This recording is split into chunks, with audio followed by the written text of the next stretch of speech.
All right, time for another edition of Science Sunday here at the Connecticut Science Center in our capital city, joined by Thomas. Good morning. Good morning. How's it going? Doing well. What do you have for us today? So I brought with me a cool rock today. Okay. And we're going to show a really cool property, this rock and some other cool rocks. Now this rock is a conglomerate of a couple of different rocks and minerals, but the mineral that we want to talk about today is called willemite. Willemite displays a really cool property called fluorescence. And fluorescence is basically where this willemite contains atoms. It's made of atoms, and these atoms contain electrons.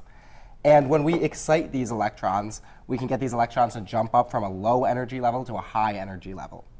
And they can't really do anything from there, so then they kind of just hop back down to the low energy level. But when they hop back down to that low energy level, they release light, and we're going to get to see that light. Okay. The way that we're going to cue off this phenomenon is by using a UV light. This specific wavelength of light is really good at displaying this phenomenon. So let's check it out. I got my UV flashlight. I'm going to shine it right on the rock. Big changes. Yep, we can see that willemite start to glow green. So as we excite those electrons with the UV light, they jump up to a higher energy state.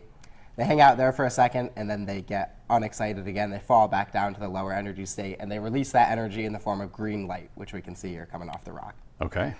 And I brought with me a couple other materials too. So I've got a fluorescent blue one,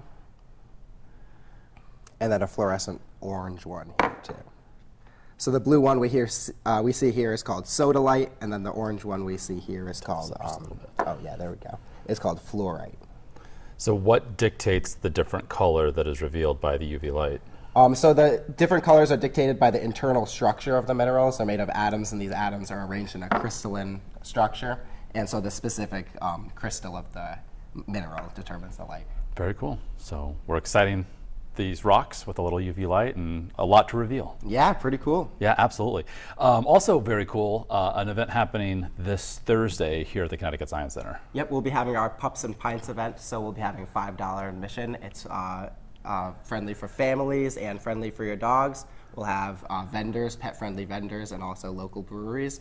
So feel free to come on over and check it out. Yeah, so 21 and up, you'll need that ID to enjoy. 4:30, 7:30. Renee DeNino will also be here taking part in that. So dog costumes, all sorts of fun things. All right, so that's specifically on Thursday, Pups and Pints, and I believe it's once a month this summer. Yeah, so good we'll stuff. We'll be doing it a couple times. All right, Thomas, thank you very much. And of course, we'll see you for another edition of Science Sunday next weekend.